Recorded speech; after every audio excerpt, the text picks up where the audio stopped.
Hey, all you Splinterheads, welcome back. Thanks for dropping by. I appreciate your time. Please leave a thumbs up and think about subscribing if you like this kind of content after you watch a few videos. Anyway, with that said, I want to drop kind of a update video and sort of a reaction video to the town hall. Not a lot was pushed this week. However, there were several big topics on the town hall, and you know all the other YouTubers have been talking about it. I just want to hit. This is not a comprehensive thing, but I just want to hit on the big things that stuck out for me. And this should be relatively quick, but I just wanted to give you my quick takeaways here and kind of give a status update. Obviously, the big thing on the platter this week is Land 1.5. And we've talked about that before, but let's look at the town hall notes, and I'll just touch on a couple things. Okay, the first thing I want to touch on is the new third-party TerraBlock site. Okay, so if you're not familiar, if you're relatively new to crypto games, this is a site that you can link your wallet to, and your Hive wallet that is, and you can go with MetaMask and exchange various other cryptocurrencies for DEC or SPS.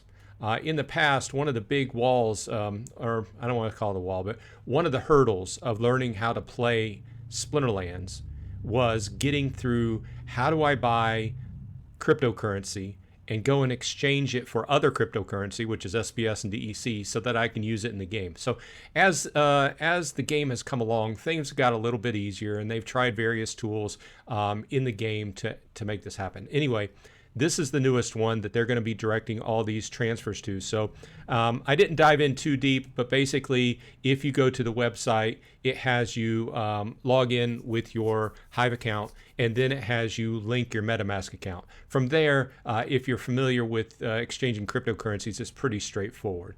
I try to stay away from all the exchange fees and everything when I possibly can. So I would say do your homework, keep careful numbers when you start exchanging, and see if the percentages are jiving and everything. And especially if you're new to the game, watch out for those percentages. So there's buy, sell percentages, transfer fees. I'm talking percentages as in the fees that you actually pay, right?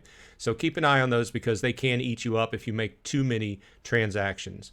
In most cases, it's better to make one medium to large transaction that you think you're going to need for the week instead of multiple, like 5 or 10 different small ones, because those fees will eat you up. Okay, enough on that. It's great. More tools we have, I think, reduces the amount of hurdles in the way of new players coming into the game. And for us that are into the game already for a long time, it just gives us some more options as far as making the game a little bit easier to play. So kudos to that. Good stuff. So the next thing what I wanted to talk about was land. Obviously, the big thing that came out of the meeting was that they announced a hard date, well, as hard as you can say, the month of August at some point. So it is what it is. Either way, I'm encouraged by that. I'm encouraged by the fact that Weirdbeard and Aggroed and everybody thinks that it's right here, right? Obviously, they also, in the same breath, kind of pushed out the tower defense game, but something's got to take priority, and Land 1.5 is it. So, and I'm not big on tower defense, but I can see how people have been prepping for that. Anyway, the other big thing that came out of the meeting, if you listened to the week before where they had the town square, that caused a big uproar was the fact that they had let it slip that possibly Roonies were not going to be able to be used on land at the very beginning. Huge uproar. Obviously, I don't have a Rooney, but I could see if I put a lot of money into those and I made my plans. I've said this before, but I could see where people would be, I don't want to say mad, but disheartened or whatever you want to say. But there was a lot of fire and a lot of salt going on, as Aggie would say. So anyway, the team took it to heart and they jumped on it. After that town square, though, I did know in Discord that that Nate had said he believed that it had already been submitted for 1.5. In other words, for final QA testing or whatever, you know.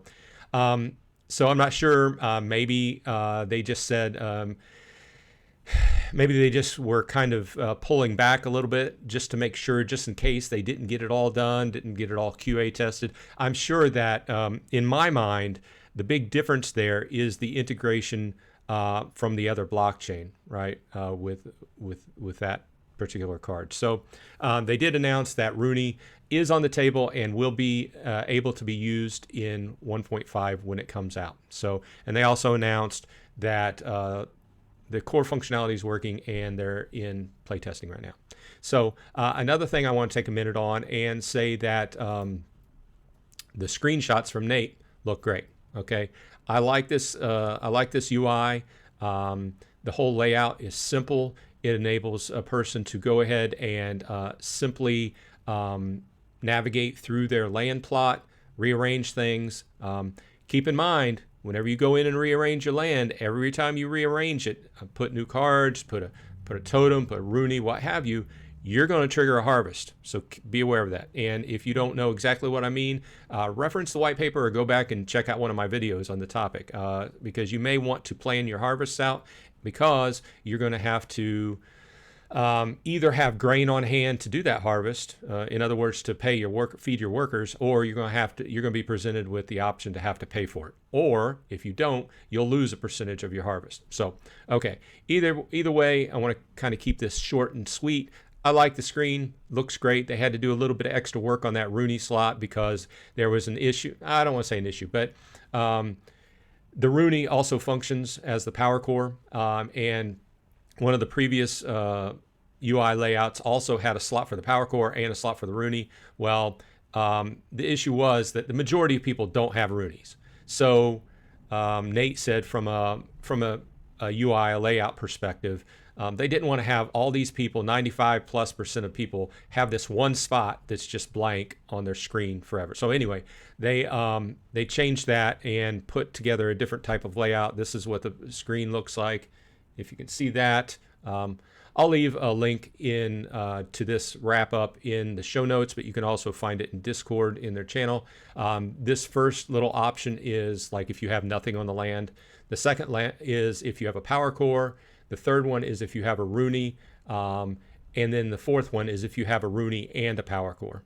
Okay, so there's that. So good stuff. This is what we're looking at as far as them kind of cleaning up and in functional testing. Looking good. I'm really excited for it to come out. If you've been watching my videos, you know that I'm really looking forward to that.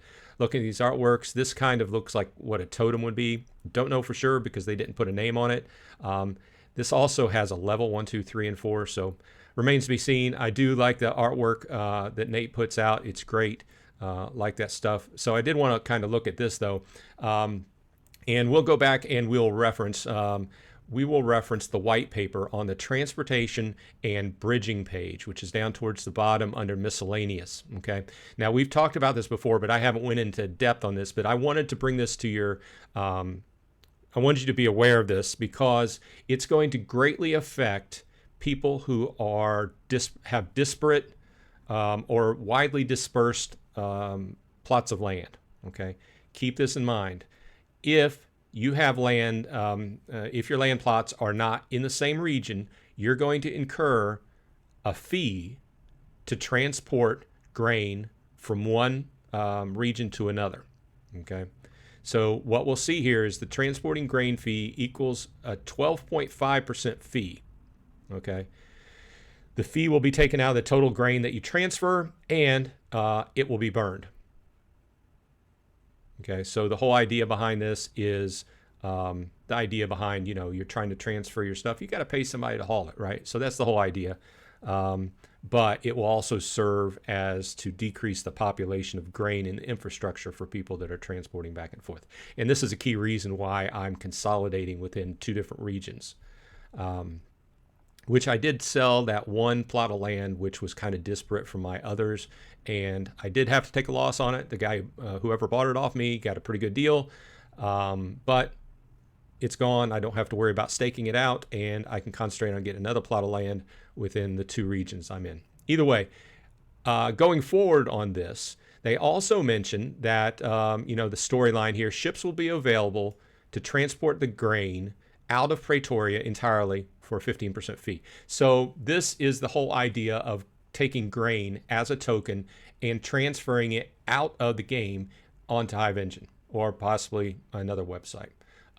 But keep in mind, there's that 15% fee. So if for some reason you would want to transport it out and keep a bulk of it in your Hive Engine account, and I don't know, as we go forward, we'll find out more uses for this.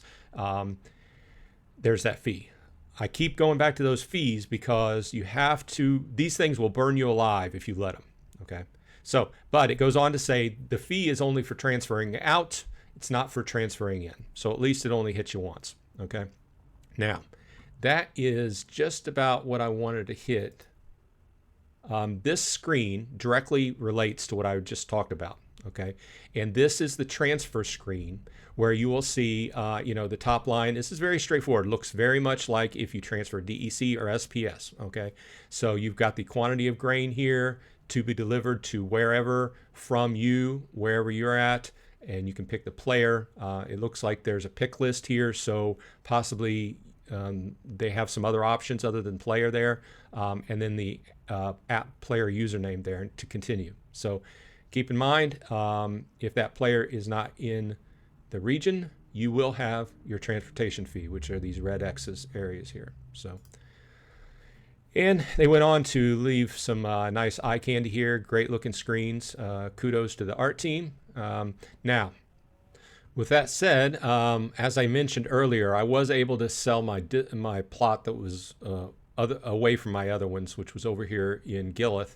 And I'm looking forward to picking up another plot in Tostrington or Ravenwood as time goes along. But I'm pretty well set with the rest of my plots.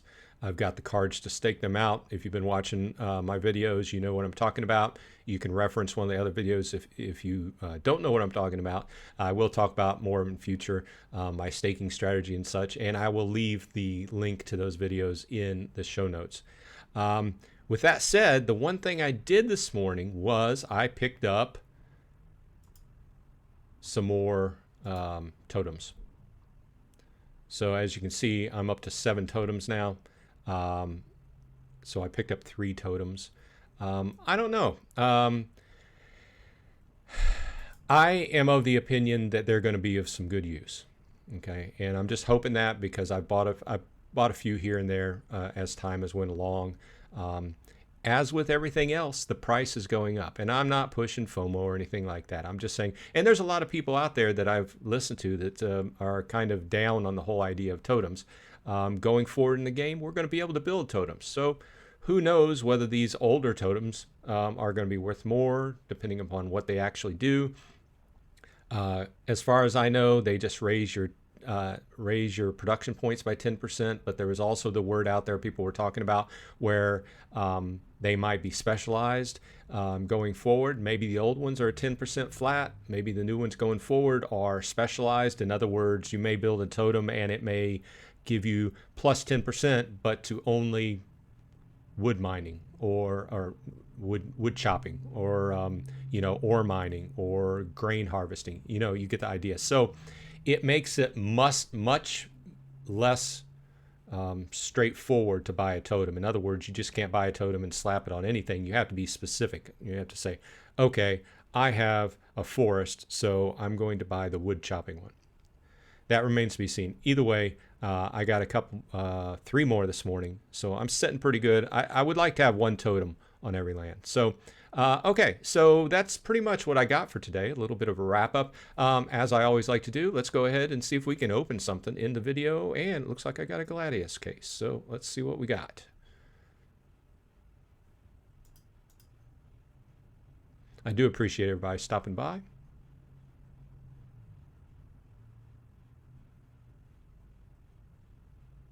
Two rares, above average, decent cards. I like Catrelba, and I like Relinor. So in the high mana matches, I like sitting him in that second slot. Comes in handy. With that said, this has been Bronze Dragon. I hope everyone on your side is happy and healthy, and I will see you on the flip side.